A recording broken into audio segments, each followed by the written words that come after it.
Well, the way I got introduced into performance driving was a good friend of mine back in the early 2000s, so I guess in the early 20s.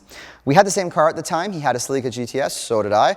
He had about the same mods as I did too, and he was quite heavily involved into autocross at the time. So he invited me to come out to an event to spectate, came out, checked it out, thought it was kind of cool. Didn't quite have the courage to compete the first time, but thought it was pretty cool to come watch. Next event, I mustered up the courage. I went out and tried competing in my car. I had a heck of a lot of fun, and I was absolutely hooked from day one. I gotta say, I did have my butt handed to me at the first event, though. It was a very humbling experience. But that was my first foray into the world of motorsports. I currently compete in a bunch of different grassroots series. I'm competing in two different autocross series. One is the Push It to the Limit series here in Southern Ontario, the largest autocross series in Ontario.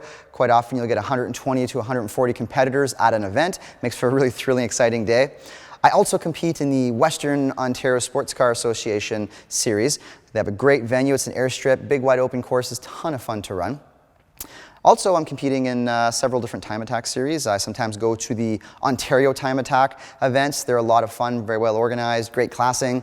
The big boy of the time attack of Canada would be the CSCS events, so the Canadian Sport Compact Series. Those are a ton of fun, big audiences out to watch you have fun out there, either winning trophies or spinning out and losing. Either way, it's an exciting day. And also sometimes when I do find the time, I like to compete in a little bit of go-karting as well.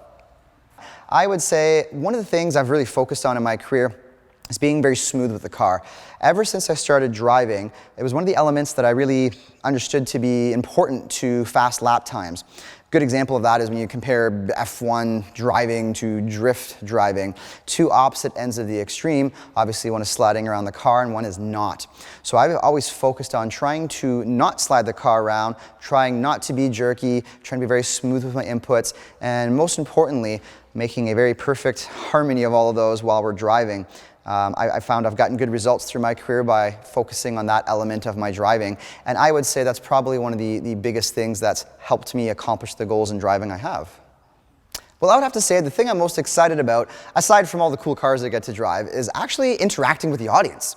The live studio portion of our show is one thing that I am the most excited about. I know I've been bugging the producers and the crew all the time talking about this element, but for me, I love interacting with people. I love sharing the experience of cars. That's why I got into this as a career many years ago.